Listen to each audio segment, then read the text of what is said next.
Hər vaxtınız xeyir olsun əziz dostlar. Mən Yadigar Nağıyev. Bugün politologiya giriş mühazirə seriyamızın 18-ci mühazirəsində bizlər elita nəzəriyyələrini müzakirə edəcəyik. Elə isə vaxt itirmədən mühazirəmizə başlayaq. Əziz dostlar, bugün bizlər elita anlayışının tərifi, elita anlayışının nə olduğu haqqında, klassik elita nəzəriyyələrindən və onun müəllifləri olan Pareto, Mosca, Michels, müasir elita nəzəriyyələri və onların müəllifi olan, mütəfəkkirləri olan Dahl, Rezman, Laswell, Sartori kimi müəlliflərin fikirləri ilə birlikdə elita nəzəriyyələrini öyrənəcəyik. Elita konsepsiyasının və ya anlayışının nə olduğunu anlamış olacağıq. Elə isə başlayaq. Giriş hissəmizdə əziz dostlar, mən sizlərə qısa olaraq elitanın necə ortaya çıxdığından və elita anlayışının tam olaraq məntiqinin nə olduğundan geniş bəhs etmək istəyirəm. Əvvəla əziz dostlar, tarixin hansı səhifəsinə baxarsınızsa baxın, xüsusilə də kommunal dövrdən indiki dövrümüzə qədərki olan proseslərdə siz mütləq bir cəmiyyətin, bir polisin, yəni şəhər dövlətinin və ya dövlət qurumunun müəyyən azlıq tərəfindən idarə edildiyini çox rahatlıqla görə bilərsiniz. Bu antik Yunan üçün də keçərlidir, bu Şumer dövləti üçün də keçərlidir, bu Misir, Çin, Hindistan və digərləri üçün də keçərli olan bir fenomendir. Burada biz azlığın çoxluğu idarə elədiyini görmüş oluruq. Təbii ki, demokratikləşmə artdıqca azlığın artıq çoxalmağa başladığını müəyyən miqdarda və yaxud da çoxluqdan azlığa keçişlərin də olduğunu, rahatlaşdığını da görə bilirik. Ancaq hər şeyə baxmayaraq bir elita anlayışından bəhs eləməliyik. Birinci olaraq əziz dostlar, tarixi inkişafa baxdığımız zaman hələ kommunal dövrdə, yəni ibtidai icma dövründə, quruluşu dövründə biz müəyyən müzakirələrin aparılarkən hər insan tərəfindən deyil, bütün icma quruluşu tərəfindən deyil, müəyyən alfa, beta qruplar, insanlar tərəfindən daha doğrusu bir qrup halında müzakirə edildiyini görməkdəyik. Bunlar adətən kimlər idi? Bunlar adətən döyüşçü olan, ovçular olan insanlar idi ki, bunlar təbii vəziyyətdə həyatda qala bilirdilər, güclü idilər və beləliklə kommunala xidmət göstərdikləri üçün qarşılığında da kommunalı idarə etmiş olurdular və beləliklə proses irəliləmiş olurdu. Təbii ki, iqtisadi irəliləyişlər və məhsuldarlığın artmağı ilə birlikdə sənayeləşmənin güclənməsi, reformasiya, rezonans dövrlərinin yaşanması ilə birlikdə kapitalizmin sənayeleşmənin artmağı ilə birlikdə idarə edən və idarə edilənlər sinifi arasındakı o ziddiyyət də, kəskinlik də daha da artdı. Və beləliklə biz həqiqi mənada bir idarə edənlər olduğunu, bir də idarə edilənlərin olduğunu görməkdəyik. Və hələ biz 1789-cu ildə Fransız inqilabına gedib çıxdığımızda da məhz inqilabın səbəblərindən birinin burada olduğunu görürdük. Yəni çoxluq parlamentdə iştirak eləyə bilmirdi. Parlament daha çox kral və onun ətrafında olan dini qruplardan təşkil olunmuşdu. Ancaq sənayeleşmə və ticarət vasitəsilə güc qazanan, gücünü artıran ticarət burjuvaziyası haqlar tələb eləməyə başladığı zamanda xalqı dəstəkləyərək krallığı sonlandırmışdı. Və məhz biz burada onu görürük ki, mövcud elitalar varlığını sona qədər qoruya bilmirlər. Mütləq, amma mütləq dəyişikliklərə, necə deyərlər, bir mövqe almaq məcburiyyətindədirlər. Mövqe ala bilmədikləri zaman aldıqları səhv bir qərar nəticəsində öz pozisiyalarını, öz mövqelərini güclənməyə başlayan yeni elitaya vermək məcburiyyətindədirlər. Görürük ki, tarix də məhz elitalar arasında baş verən müharibələrin nəticəsindən ibarətdir. Bu da ayrı bir mövzunun, ayrı bir mövzu olsun əziz dostlar. Yəni biz burada görürük ki, tarixin hər dövründə idarə edən və idarə edilənlər sinifi var. Amma idarə edənlər sinifinin daxilində də demək olar ki, birazdan bu barədə danışacağıq. Həmçinin qərar alanlar və qərarları icra edənlər olduğunu da unutmamalıyıq. Həmçinin müasir dövrdə də artıq demək olar ki, elita adlandırdığımız şəxslərin demək olar ki, hər sahədə özünə qarşılığı var. Əvvəl deyək ki, daha çox hərbi sahədə elita formalaşırdısa və yaxud da irsi aristokratiya nəticəsində formalaşırdısa, artıq iqtisadiyyatın özündə, səhiyyədə, elmdə, təhsildə, Yəni hər sahədə biz, hətta aktyorluq sahəsində, yəni sinema, film sahəsində, hər sahədə biz bu elita nümayəndələrini görə bilirik. Digər tərəfdən əziz dostlar, biz keçmiş mühazirələrimizdə də bu barədə geniş danışmışdıq ki, məhz Platondan başlayan bir mövqe ilə birlikdə, necə deyərlər, ideal dövlət utopiyalarla birlikdə artıq insanların da məhz insanların, dövlətin, yəni şəhər dövlətlərinin bir nəcib həm maddi, həm mənəvi cəhətdən zəngin olan insanlar tərəfindən idarə olunmağı fikri hələ Platondan bəri, bəlkə ondan əvvələ də gedə bilər deyəsən, Konfutsi dövründə və Hindistan vedələrində bunlar özünü əks etdirmişdir. Onlar da məhz dövlətin daha nəcib şəxslər tərəfindən, daha mötəbər elit insanlar tərəfindən idarə olunmağını müdafiə edir, demokratiyaya qarşı fərqli fikirlər səsləndirirdilər ki, bu da bizim müasir dövrdəki elita anlayışı ilə Platonun fəlsəfəsi arasındakı əlaqəni də bir daha sübut edir. Əziz dostlar, elita anlayışı, konsepsiyasının tərifi və haqqında danışmağa başlasaq, elitanı biz daha çox belə adlandıra bilərik ki, cəmiyyətdə ən çox resurs, güc və nüfuza sahib olan sosial qrup. Yəni elitanı həm ən çox resursa sahib olan bir qrup olaraq, gücə sahib olan bir qrup olaraq və nüfuza sahib olaraq bir qrup olaraq tərif etmək olar. Məhz Platondan da burada nümunə vermişəm ki, əziz dostlar, Platon da özünün həm dövlət, həm də qaydalar əsasında, yəni qanunlar əsərlərində ideal dövlətin necə olmağı lazımdır, bunlardan bəhs edirdi.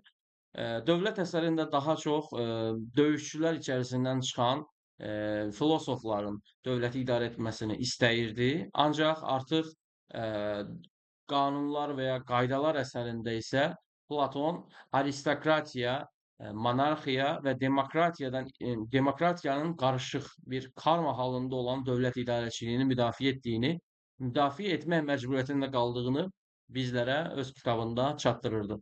Və burada da onu görürdük ki, elita anlayışına baxışlar hər dövrə görə dəyişə bilər və elitanın sadəcə öz başına, sadəcə maddi və mənəvi sərmayəyə sahib olduğu üçün dövləti idarə edə biləcəyi və buna xalqın da 100% razılıq verə biləcəyi Platonun dövlət əsərindəki düşdüyü o çarəsizlik qarşısında biz də görə bilirik ki, belə bir şey mümkün deyil.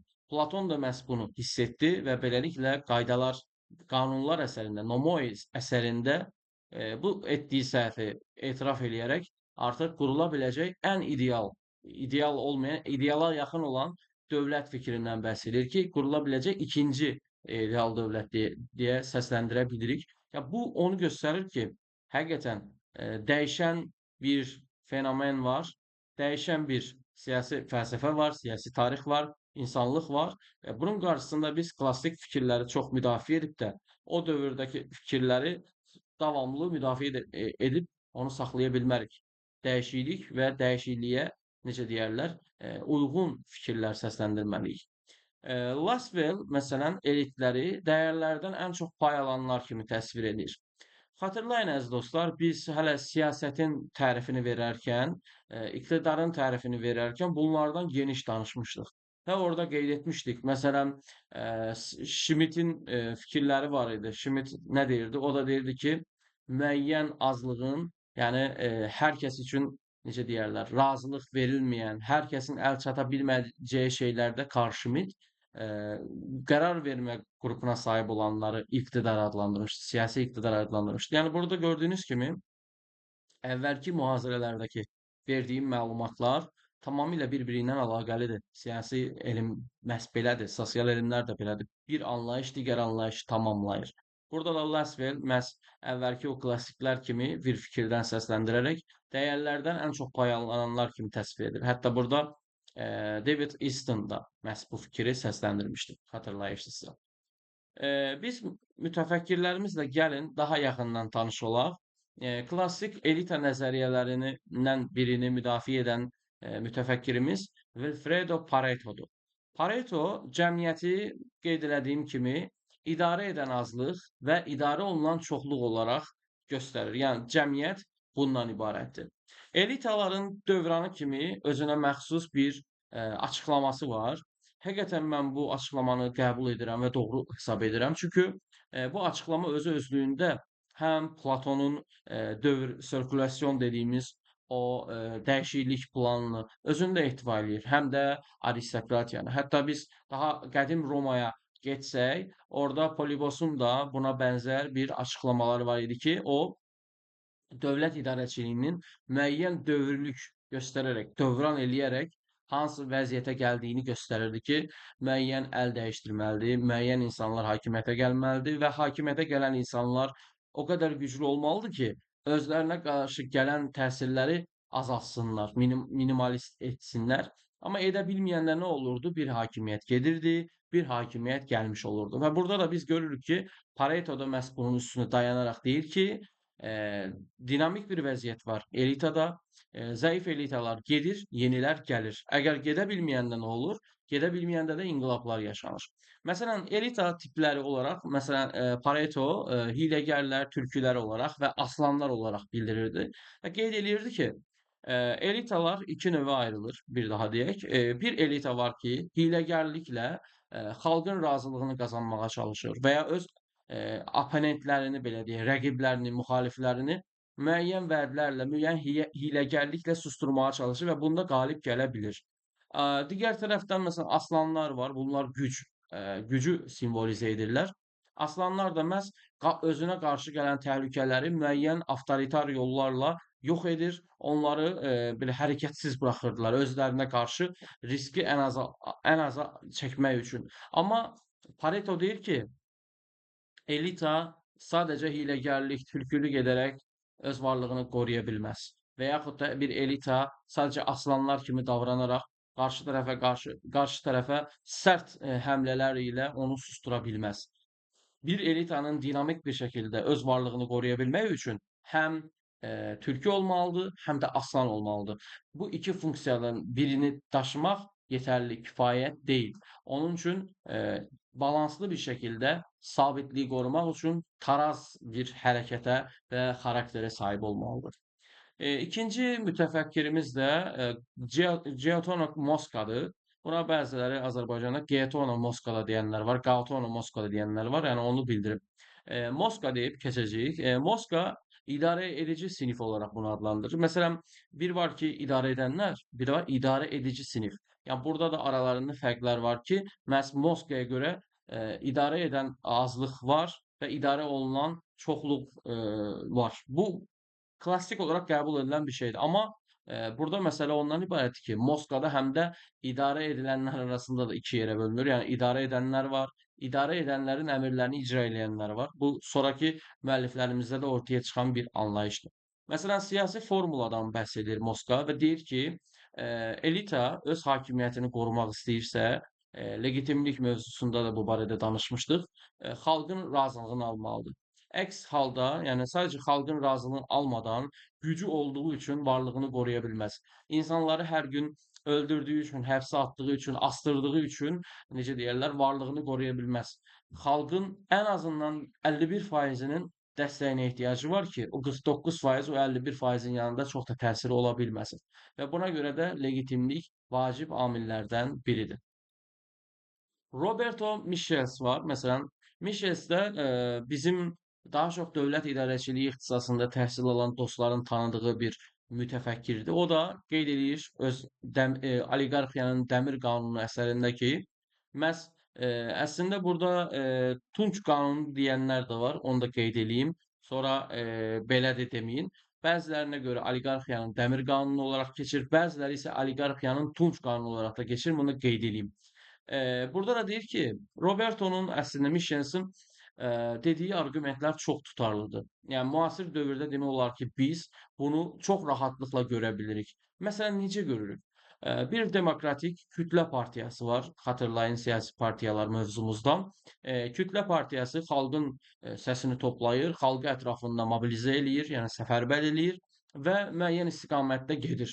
Gedir getməyinə. Amma İlk başlarda xalqın kütləvi, xalqın iştirakı ilə qurulan bir siyasi partiya və yaxud da digər təşkilatlar, təzyiq və maraq qrupları bir yerdən sonra müəyyən azlığın maraqları əsasında sıxışır qalır və artıq bu azlıqda olan oliqarxiya təşkilatın gələcəyi haqqında və yaxud dövlətin gələcəyi haqqında artıq müzakirələrə qoşulurlar və beləliklə oliqarxiya qurulmuş olur.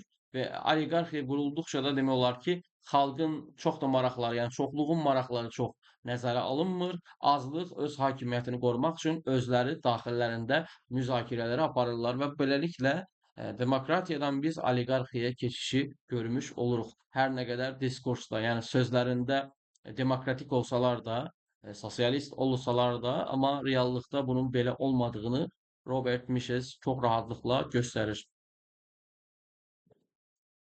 Müasir elita nəzəriyyələri var əziz dostlar. Müasir elita nəzəriyyələrində də üç əsas, daha sonra iki dənə də qeyd edəcəyik. Robert Dahill'dır. Robert Dahill məsələn poliarxiya dediyimiz bir anlayışı ortaya çıxarır və deyir ki, bəli, dövləti sadəcə bir elita idarə etmir və yaxud da bir elitanın yanındakı elita idarə etmir. Dövlət daxilində bir çox elita var. Dediyimiz kimi rəssamlar, sənətçilər, musiqiçilər, bəstəkarlar, nə bilim hərbiçilər, idmançılar, sonra iş adamları, biznesmenlər, həkimlər, hakimlər, hamısı bunlar bir mənalı şəkildə əziz dostlar, özləri daxilində elitaları formalaşdırırlar və bu elitalar arasında daim mübarizə var və hansı elita daha çox təsir qazansa, onların dövlətdə qərar vermə proseslərindəki rolları da bir o qədər artmış olur. Yəni Robert Dahill'dan bunu nümunə göstərə bilərik. Rizman'da isə əziz dostlar, burada da siyasi gücün müxtəlif qruplar arasında bölüşdürülməlidir fikri var ki, Rizman inqilablardan qorxur, hamı da olduğu kimi və çaxnaşmaların yaşanmaması üçün hakimiyyətin elitalar arasında paylaşılmağının tərəfdarıdır. Yəni bir tortumuz varsa bizim, bir keksimiz varsa, bu tortu bir veya iki elita yeməməlidir. Hər elitaya pay verilməlidir ki, inqilab riski olmasın və yaxud da insanlar, əhali və ya digər elitanın üzvləri dövlətə qarşı yadlaşmasınlar. Bunun qarşısına keçmək üçün başqa bir yol yoxdur. Lasveldə də əziz dostlar, o kütləni, yəni çoxluğu, yəni əsas amil olaraq görmür. Ona görə bir siyasi hadisə baş verəcəksə, hər hansısa bir kiçik bir etiraz belə baş versə, orada elitanın nümayəndəsinin iştirak eləməyə məcburudur. Çünki elita xalqın, yəni və yaxud da bir çoxluğun demək olar ki, idarə edilməsində əsas rol oynayır. Onları düzgün istiqamətləndirir, müəyyən addımları planlaşdıraraq uğur qazana bilir. Məhz bu istiqamətdə biz demək olar ki, bu elitanı, siyasi elitanı xüsusilə də bir dirijor olaraq görməkdəyik ki, o bu orkestranı özü idarə edir. Çünki təəssüflər olsun ki, çoxluq çox belə plansız hərəkətlər edir. Onları yönləndirmək üçün, istiqamətləndirmək üçün elita üzvlərinə ehtiyac var. Bu elita üzvləri də cəmiyyətin demək olar ki, aydın insanlarıdır. Oxumuş, aqil, akademik insanlarıdır ki, onlar insanları yazdığı əsərlərlə, çıxışları ilə istiqamətləndirirlər. Məsələn, əziz dostlar, biz müstəqilliyi qazanarkən 18 oktyabr 1991-ci ildə ya bu durduq yerəmi bizə müstəqillik verildi? Xeyr. Xalq özü mü getdi meydanlara? Xeyr. Xalqı ora istiqamətləndirən, xalqa motivasiya verən, xalqa ürək-dirək verən deyən, deyək, frazeoloji olaraq, yəni belə insanlarımız var idi, şairlərimiz var idi, Xəlil Rza Ulutürk var idi və digərləri var idi ki, onlar insanları o meydanlara çıxardılar. İnsanları səfərbər elədilər və insanlar da onların sözlərinə inanaraq öz müstəqilliyinə nail oldular. Yəni gördüyünüz kimi elitaya hər yerdə ehtiyac var. Elita olmadan xalq öz başına müəyyən bir qrup qura bilmir və müəyyən yerdən sonra artıq o xalq nə qədər çoxluq olursa olsun fərq etməz. Bir yerdən sonra hökumət qurmalıdır, bir yerdən sonra millət vəkili seçməlidir, bir yerdən sonra prezidentini, baş nazirini seçməlidir ki, dövlət idarə olunsun. Yəni özlərinə xidmət edən insanları seçməlidir. Bu müstəvidə belə biz azlıqdan danışırıq, çoxluqdan danışa bilmirik. Çünki çoxluq öz legitimliyini, necə deyərlər, bu insanlara verəcək. Nə olursa olsun verəcək. Giovanni Sartori var əziz dostlar. Bu İtalyalıların adını doğru tələffüz eləyə bilmirəm. üzr sayın yani. Amma anlayırsınız. Sartori deyəcəm yəni. Sartori də, necə deyərlər, eee, burada elitanı daha da, puxtələşdirir və deyir ki, elitalar daxilində istedadlı, xüsusilə də istedadı olan, bacarığı olan elitanlar dövlət idarəsində iştirak edilməlidir ki, təhlükəsizlik təmin edilsin. Əziz dostlar, bu barədə biz, Sisero, Roma Respublikası dövründə də Sisero Stoacıları tənqid eləyənkən bundan bəhs eləyir. Təxminən səhv xatırlamıramsa, Vəzifələr adlı əsərində bundan danışırdı. Deyirdi ki, Stoacılar insanları daxili azadlığa sövq eləyirlər və qeyd eləyirlər ki, aqil insanlar dövlət işlərinə qarışmamalıdır. Çünki aqil insanlar dövlət işlərinə əgər qarışarsa, onların ruhları pozulacaq, ruhlarında harmoniya dağılacaq və beləliklə onlar da pis insan olmağa məcbur olacaqlar. Buna görə də dövləti idarə edənlər belə insanlardan təşkil olunmur deyirdi. Stoacılarda genel məntiq bu idi, ümumi məntiq. Amma Sisero bunun tam əksinə qeyd eləyirdi ki, əgər biz dövləti necə deyərlər, yoldan keçən bir adama versək, gəmini yoldan keçən adama vermək kimi bir şeydir. Dövləti idarə edə bilməyən insanı hakimiyyətə gətirmək dövlətin onsuz da süqutudur ki, o dövrdəki demaqoqlardan nümunə verərək bunu göstərirdi ki, xalqı demaqoqlar müəyyən istiqamətə doğru çəkərək onları aldada bilirlər, onlardan istifadə edə bilirlər və öz tiranlığını qururlar. Xatırlayın, antik Yunanda Pisistratos'un hakimiyyətində olduğu kimi. Ya burada da gördüğünüz gibi Sartori de bunu qeyd edir ki, aqil olan, istedadlı elita dövlət idarəçiliyinə cəlb edilməlidir. Onlardan bu istiqamətdə istifadə edilməlidir ki, onlar dövlətə qarşı küsməsinlər. Onların oradan çəkilməyi demək birbaşa qrupların daha da antidemokratikləşməyi mənasını verir və daha keyfiyyətin azalmağı mənasını verir. Əks təqdirdə burada da qeyd elədiyimiz kimi populist və antidemokratik meyillər arta bilər. Keyfiyyətli elita isə təbii olaraq, xüsusilə də orta təbəqədən seçilmiş elita isə daha sabitliyi özündə göstərəcəkdir. Nəticə olaraq əziz dostlar, elita nəzəriyyəmiz həm tarixi cəhətdən, həm də müasir siyasi sistemləri anlamaqda bir analitik çərçivə verir. Biz burada sadəcə dövlətin elitalar tərəfindən idarə olunmağı lazım olduğundan danışmırıq. Biz burada müəyyən qrupun idarə etməyindən danışmırıq. Biz burada sadəcə idarə edənlərin kimlər, nələr, necə, hansı proseslə bu hakimiyyətə gəlirlər, seçkiləri qazanırlar və ya inqilab yolu ilə hakimiyyəti ələ keçirirlər, bunu anlamağa çalışırıq ki, lider fenomeni nədir? Lider məsələn necə olur, necə ortaya çıxır, hansı keyfiyyətləri var? Bunlardan siyasi iqtidar mövzumuzda danışmışdıq, amma burada da bunu daha yaxşı, aydın bir şəkildə anlaya bilirik. Məsələn, bir dövlətdə deyək ki, inqilab baş verir. Əgər biz sadəcə inqilaba fokuslansaq, bunu görə bilmirik. Amma elita anlayışı ilə o inqilabı anlamağa çalışsaq ki, hansı elita arasında bir mübarizə yaranıb və yaxud da mövcud elita aşağıdan gələn tələbləri niyə qarşılamayıb və nəticəsi budur, bumu? Yəni oldu. Yəni bunları müəyyən eləməyimiz üçün bizim elita anlayışına, elita nəzəriyyələrinə ehtiyacımız var. Burada da gördüyünüz kimi elitlərin də yəni çıxışında görürük ki, rəqabət və legitimlik mexanizmaları dövlətin sabitliyini müəyyən edən əsas faktorlardır bir mənalı şəkildə. Bu nəzəriyyələrdə də biz bunları gördük. Burada da yəni dediyimiz kimi müasir dövrdə təhlil aparmaq istəyiriksə, elita nəzəriyyələri bizə çox vacib olan nəzəriyyələrdir, çox vacib fikirlər birliyidir ki, biz bunları yəni nəzərə almalıyıq və nəticə çıxararaq necə deyərlər, təhlillərimizdə istifadə eləməliyik. Və bir də qeyd edeyim əziz dostlar, indiyə qədər məsələn mühazirələrdə səsləndirdiyimiz bu konsepsiyalar ki var, siz bu konsepsiyalardan birini seçərək bir dövləti, bir hadisəni təhlil edə bilərsiniz.